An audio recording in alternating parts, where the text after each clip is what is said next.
नमस्कार। Programme 8 PM में एक बार फिर आपका स्वागत है और मैं हूं दर्शपाल गुप्ता। आज जम्मू से श्री अमरनाथ जी की यात्रा के लिए 7वां जत्था रवाना हुआ, जो 219 वाहनों में निकले और 6,989 श्रद्धालु उनमें शामिल थे। दूसरी तरफ बारामूला से इंजीनियर रशीद, जिन्होंने पार्लियामेंट का चुनाव जीता है और जेल में थे, उन्हें पैरोल पे रिहा किया गया ताकि उन्हें संसद की शपथ दिलाई जाए और आज उन्हें सांसद की शपथ भी दिलाई गई। इसके साथ साथ अमृतपाल सिंह, वो भी जेल में चुनाव जीते हैं, उन्हें भी सशर्त पैरोल से रिहा किया गया और पार्लियामेंट में उन्हें भी एज ए मेंबर पार्लियामेंट की ओर चुकाई गई। सबसे बड़ी बात है कि जम्मू कश्मीर में जिस तरह के चुनावों की बात हो रही है कि सितंबर तक चुनाव करवा दिए जाएंगे, सभी पॉलिटिकल पार्टी जो है इसमें अब आगे आ गई है। सबसे पहले नेशनल कॉन्फ्रेंस ने अपनी कार्यकारिणी की बैठक बुलाई है श्रीनगर में, और सभी जो आने वाले दिनों में मैनिफेस्टो जो है जो इश्यू करेंगे उसके लिए भी एक कमेटी का गठन किया गया। कल जम्मू में कांग्रेस ने भी अपनी कमेटी बुलाई थी और वो भी चुनावों के बारे में सोच विचार कर रही थी। भारतीय जनता पार्टी, जिसका एक लक्ष्य है कि जम्मू के अंदर अपनी सरकार बनाना और 50 से ज्यादा, इस बार 50 से ज्यादा सीटें हासिल करनी है, वो भी अपनी कोशिश में बाहर आ गई है। उसकी कार्यकारिणी की बैठक हो रही है। जेपी नड्डा जो राष्ट्रीय अध्यक्ष है वो भी इस बैठक में शामिल होंगे। और जिस तरह से असेंबली कॉन्स्टिट्यूंसीज हैं, असेंबली कॉन्स्टिट्यूंसीज में भी हर जो वहाँ के आने वाले जो कैंडिडेट होंगे, जो बताया जा रहा है कि वो चुनाव लड़ेंगे, वो भी वहाँ पे तैयारियां शुरू कर दी हैं। अब देखना यह है कि आने वाले दिनों में जम्मू कश्मीर में भारतीय जनता पार्टी क्या अपना लक्ष्य पूरा कर सकती है या नहीं कर सकती है। क्या भारतीय जनता पार्टी जम्मू के लोगों की उस नाराजगी को वोटों में तब्दील कर सकेगी या नहीं कर सकेगी। क्या भारतीय जनता पार्टी कश्मीर में कुछ हासिल कर पाएगी या नहीं कर पाएगी, क्योंकि पार्लियामेंट चुनावों में उन्होंने रजौरी और अनंतनाग की सीट में भी चुनाव नहीं लड़ा था। 2 सीटों में उन्होंने चुनाव लड़ा था, दोनों सीटें जीती थी, लेकिन कश्मीर में भी उन्होंने चुनाव नहीं लड़ा। लेकिन उनकी जो सहयोगी पार्टियां हैं उनके साथ उनका क्या बातचीत होती है, ये भी कुछ दिनों में सामने आ जाएगी, क्योंकि चुनावों के लिए अब ज्यादा वक्त नहीं रह गया। जिस तरह से बातचीत चल रही है, माता वैष्णो, क्षमा कीजिए, श्री अमरनाथ जी की यात्रा खत्म होते ही चुनावों की तिथियों का ऐलान कर दिया जाएगा और उसके बाद बहुत कम समय होगा, क्योंकि सितंबर तक ये चुनाव होने हैं। जिस तरह से चीफ इलेक्शन कमिश्नर ने भी कहा है, प्रधानमंत्री नरेंद्र मोदी ने भी कहा है और सुप्रीम कोर्ट का भी यही निर्देश है कि सितंबर 30 तक 224 सितंबर 30 तक चुनाव होने चाहिए। इसको लेके अब सरगर्मियां तेज हो गई हैं। आने वाले दिनों में जम्मू कश्मीर के अंदर आपको राजनीतिक गतिविधियां तेजी से नजर आएंगी। तो आइए हम नजर डालते हैं आज के समाचारों पर। जम्मू पुलिस ने अमरनाथ यात्रा के दौरान हेलीकॉप्टर के ऑनलाइन टिकट उपलब्ध करवाने वाली फर्जी वेबसाइट से लोगों को सावधान रहने की सलाह दी है। जम्मू पुलिस के साइबर विंग ने एडवाइजरी जारी कर लोगों से किसी भी फर्जी या अपुष्ट ऑनलाइन साइट से अमरनाथ यात्रा के लिए हेलीकॉप्टर टिकट बुक ना करवाने के लिए कहा। इंटरनेट मीडिया पर मौजूदा समय में कई ऐसी फर्जी वेबसाइट तैयार हैं जो श्री माता वैष्णो देवी और अमरनाथ यात्रा के नाम पर हैं। इन फर्जी वेबसाइट पर ऑनलाइन हेलीकॉप्टर टिकट सेवा उपलब्ध करवाने के दावे किए जा रहे हैं। कुछ श्रद्धालु इन फर्जी वेबसाइट संचालनों के जांचे में आकर अपनी खून पसीने की कमाई को खो बैठे हैं। जम्मू पुलिस ने श्रद्धालुओं से अपील करते हुए कहा कि वे केवल श्री बाबा अमरनाथ श्राइन बोर्ड की वेबसाइट पर ही यात्रा से जुड़ी कोई जानकारी हासिल करें। किसी भी अन्य वेबसाइट से संपर्क ना करें। बिना जांचे किसी भी वेबसाइट से ऑनलाइन टिकट बुक ना करवाएं। जम्मू कश्मीर की बारामूला सीट से विजयी हुए इंजीनियर रशीद आज लोकसभा के सदस्य के तौर पर शपथ लेंगे। वह अभी आतंकी फंडिंग मामले में तिहाड़ जेल में बंद हैं। जेल में रहकर ही उन्होंने चुनाव लड़ा था। 2 जुलाई को दिल्ली के पटियाला हाउस कोर्ट में राष्ट्रीय जांच एजेंसी की सहमति के बाद रशीद को पैरोल दी गई थी। उन्हें अनुमति कुछ शर्तों के साथ की दी गई थी, जिसमें से मीडिया से बातचीत ना करना भी शामिल था। रशीद ने शपथ लेने और अपने संसदीय कार्यों को करने के लिए अंतरिम जमानत या वैकल्पिक रूप से हिरासत में पैरोल की मांग करते हुए अदालत का रुख किया था। अदालत ने 22 जून को मामले को स्थगित कर दिया था और एनआईए से अपना जवाब दाखिल करने को कहा था। इसलिए रशीद के नाम से मशहूर शेख अब्दुल रशीद आतंकी फंडिंग मामले में 2019 से तिहाड़ जेल में बंद हैं। जेल में रहकर ही उन्होंने उत्तरी कश्मीर के बारामूला सीट से चुनाव लड़ा था और इस सीट पर भारी मतों से जीत दर्ज की थी। इंजीनियर रशीद ने उमर अब्दुल्ला और सज्जाद लोन को हराया था। अमरनाथ यात्रा पर जाने वाले भोले बाबा के भक्तों का उत्साह चरम पर है। भारी बारिश के बीच भी यात्रियों के कदम नहीं रुक रहे। वीरवार को 5,600 यात्री पवित्र गुफा की ओर बढ़े और पूर्व में गए 24,978 यात्रियों में हिम शिवलिंग के दर्शन किए। बुधवार को एक दिन में सर्वाधिक 30,000 से अधिक श्रद्धालुओं ने माथा टेका। यात्रा के 7 दिनों में दर्शन करने वालों का आंकड़ा 1.25 लाख पार कर चुका है। जानकारी के अनुसार जम्मू से 7वें जत्थे में 4,487 पुरुष, 1,011 महिलाएं, 10 बच्चे और 188 साधु बालटाल और पहलगाम रूट के लिए रवाना हुए। कड़ी सुरक्षा के बीच जम्मू के भक्ति नगर यात्री निवास से 219 वाहनों के माध्यम से सुबह 3 बजे के बाद जत्था रवाना हुआ।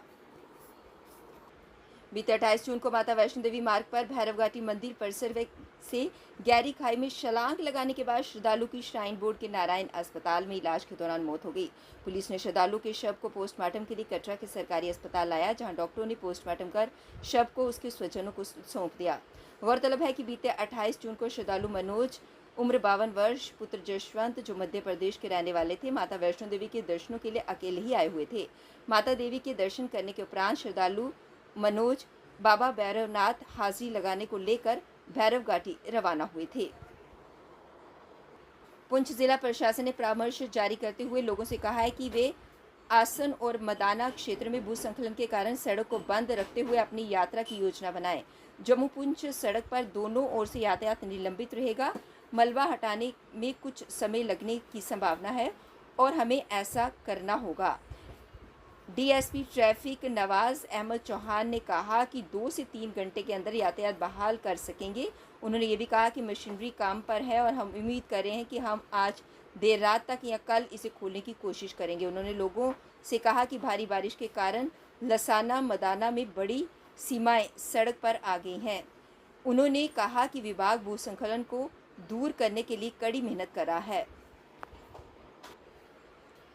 जम्मू कश्मीर में सक्रिय मानसून और भारी बारिश के अलर्ट के बीच कश्मीर में गर्मी का पारा नए शिखर की ओर है। कश्मीर के अधिकांश क्षेत्र जम्मू संभाग से अधिक तप रहे हैं। श्रीनगर में बुधवार को अधिकतम तापमान जम्मू से 33 डिग्री को पीछे छोड़ते हुए 35.7 डिग्री सेल्सियस पर चढ़ गया। इस सीज़न में श्रीनगर का ये सबसे अधिक तापमान है। साथ ही पिछले 25 वर्षों में ये सबसे अधिक तापमान है। इससे पहले 9 जुलाई 1999 को ग्रीष्मकालीन राजधानी श्रीनगर का अधिकतम तापमान 37 डिग्री तक पहुंच गया था। श्रीनगर ही नहीं, काजीकुंड, पहलगाम, सोनमर्ग और कुलगाम को छोड़कर कश्मीर के लगभग सभी क्षेत्र जम्मू से अधिक गर्म रहे। बता दें कि जुलाई माह में कश्मीर के अधिकतर हिस्सों का तापमान सामान्यतः 22 से 25 डिग्री सेल्सियस के आसपास रहा करता था, लेकिन इस बार 30 डिग्री पार कर जाना असामान्य है और इसका कारण ग्लोबल वार्मिंग का असर है। बार बार दुष्कर्म और भ्रूण हत्या के मामले को लेकर जम्मू शहर के महाराजा हरि सिंह के पार्क के बाहर शुक्रवार को प्रदर्शन हुआ। पीड़िता के परिवारजन और विभिन्न संगठन के लोगों ने एकत्रित होकर प्रदर्शन किया। प्रदर्शनकारियों ने इस मामले में पुलिस और प्रशासन के खिलाफ प्रदर्शन किया और आरोपी को जल्द से जल्द पकड़ने की मांग की। जम्मू शहर के पौनी चक थाने का मामला है ये। प्रदर्शनकारियों ने कहा कि पीड़िता करीब 1 साल से ज़्यादा समय से प्रताड़ना झेल रही है। इस दौरान आरोप है कि उसके साथ कई बार दुष्कर्म किया गया और जब वह गर्भवती हो गई तो जबरन उसे गर्भपात की दवाइयाँ खिलाई गई। इतना ही नहीं, एक अलग जगह पर ले जाकर खुद ही उसका गर्भपात भी करा दिया गया। प्रदर्शनकारियों ने कहा कि जब मामला पुलिस के पास पहुंचा तो इसमें उचित कार्यवाही नहीं की गई। पुलिस ने इस मामले में सही धाराएं भी नहीं लगाई। इसी वजह से आरोपी को जमानत मिल गई। प्रदर्शनकारियों ने मांग करते हुए कहा कि इस मामले की जांच के लिए सिट गठित की जाए, साथ ही जांच में किसी रिटायर्ड जज से कार्यवाही करवाई जाए ताकि पीड़िता को इंसाफ मिल सके। आज का जो प्रोटेस्ट है जम्मू के लोगों की ओर से किया गया है। एक बहुत ही दर्दनाक हादसा जो कि पुलिस स्टेशन दुमाना के अंदर हुआ है। वरुण नाम का के व्यक्ति है, लड़का है, जिसने रेप पीड़िता के साथ इतना अन्याय किया है। मैं कहता हूं कि निर्भया के साथ तो एक दिन की घटना है, लेकिन 1 साल से ज़्यादा भी उसने लाख में बंद करके रिपीटेडली उसके साथ दुष्कर्म करके उसकी न्यूड उसकी न्यूड वीडियोग्राफी भी बना के फिल्में बना के और उसे ब्लैकमेल करता रहा। और उसके बाद बच्ची जब प्रेग्नेंट हो गई तो उसे जगह जगह डॉक्टरों के पास ले गया। जब कोई नहीं माना तो एक दिन अपने जो किराए पर लिया हुआ कमरा था वहीं पर ला करके ज़बरदस्ती बालों से पकड़ करके खींच के उसके मुंह में ज़बरदस्ती जो है वार्शन पिल्स डाली जाती हैं और उसको पानी पिला के बच्ची को बाहर से ला करके छोड़ जाता है। बच्ची किन हालातों से गुजरी है आप अंदाज़ा लगा सकते हैं। और जब आता है वो बड़ा आता है तो जब होता कि बच्चे का हो जाता है वार्शन, अपनी शेव करने वाली मशीन से उसका नाड़ू काटता है, उसकी डेड बॉडी को दफना के आता है। अपने दोस्त को फ़ोन करता है कि मैंने डेड बॉडी को उधर रफा दफा कर दिया है। तो इस तरह की उसके हम चाहते हैं कि उस आदमी को फौरी तौर पर वो अरेस्ट होना चाहिए, क्योंकि इन्वेस्टिगेशन के दौरान बहुत से जो इम्पोर्टेंट फैक्ट्स हैं वो सामने ही नहीं आए हैं। रेप का इसका जो मामला है अबॉर्शन का, जो न्यूड फिल्म बनाने का, वो सामने नहीं आया है। और उन्होंने जो मोबाइल जो है दोनों के, अक्यूज्ड का मोबाइल भी और जो विक्टिम है उसका मोबाइल भी आज तक रिकवर नहीं हो पाया है। शिवसेना जम्मू कश्मीर अध्यक्ष मनीष सानी ने प्रेस वार्ता को अंजाम दिया, जिसके माध्यम से उन्होंने कहा कि जम्मू कश्मीर के लोगों को बिजली और पानी की किल्लत से जूझना पड़ रहा है।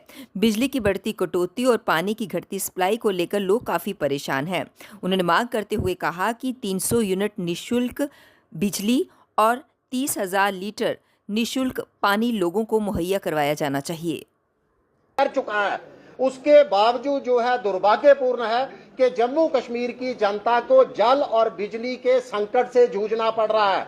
जम्मू कश्मीर की जनता के करोड़ों रुपए का जो टैक्स का पैसा है वो कभी मीटर बदलने के अंदर, कभी बिजली के ढांचे को दुरुस्त करने में लगा दिया जाता है।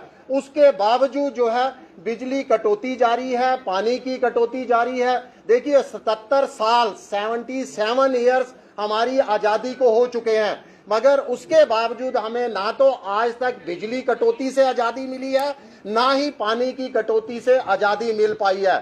आज शिवसेना ये संकल्प लेती है और सरकार के समक्ष इस पोस्टर के माध्यम से अपनी मांग रखती है कि जम्मू कश्मीर की आवाम को उसका जायज हक दिया जाना चाहिए।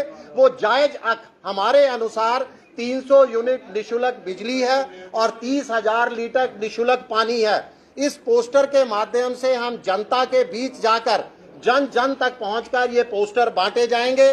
जनता को अपने हक के लिए जागरूक किया जाएगा और इस मांग को लेकर जो है वो आवाज बुलंद की जाएगी। हाल ही के अंदर आपने देखा है कि चनाब वैली के अंदर भी एक जल बिजली परियोजनाओं को मंजूरी दी गई है, जिससे पैदावार जो है वो राजस्थान को दी जाएगी। यानी सीधा सीधा जम्मू कश्मीर के जल संसाधनों का इस्तेमाल कर यहाँ पर हमारे संसाधनों की लूट मचा रखी है।